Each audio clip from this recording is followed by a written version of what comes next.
সর্বশেষ এক যুবকের নবীর যোগে এইরকম জিনার ইফটিজিংয়ের পথ থেকে ফিরে আসার একটা গল্প দিয়ে আজকের মূল আলোচনা শেষ করব। হাদিসটা আরেকবার শুনাইছি, হাদিসটা অনেক লম্বা, সময় কম, আরবিটা বলবো না, শুধু বাংলা বলবো। আগে একবার আরবি সহ বলেছি এই মিম্বারে। হাদিসটা হলো মুসনাদে আহমদের ২১,৭০৮ নং হাদিস।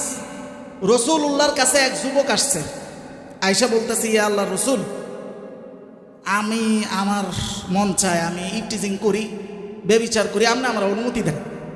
কার কাছে? কুল কায়নাতের বাদশার সামনে আইসা এই কথা বলতেছে।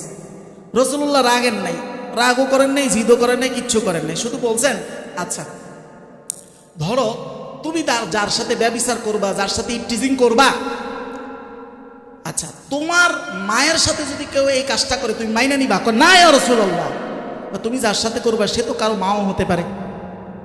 আচ্ছা বলো তো, কেউ যদি তোমার বোনের সাথে এই কাজটা করে তুমি মাইনে নিবা? না ইয়া আল্লাহর রাসূল, তুমি যার সাথে করবা সে তো কারো না কারো বোনও হতে পারে।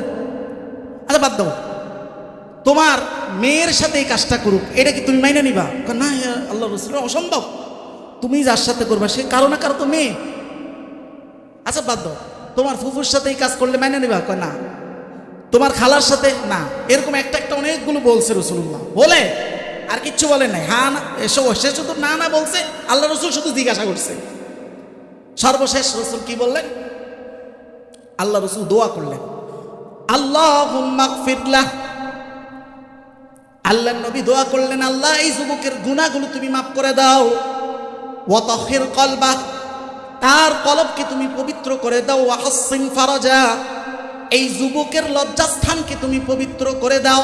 এই তিনটা কথা বলছেন, তার বুকে হাত দিয়ে, ওয়াদা ইয়াদাহু আলা সাদরিহি, বুকে হাত দিয়েছেন, দিয়ে তিনটা দোয়া করছেন, আর কিচ্ছু বলেন নাই। ওইটা ও চলে গেছে।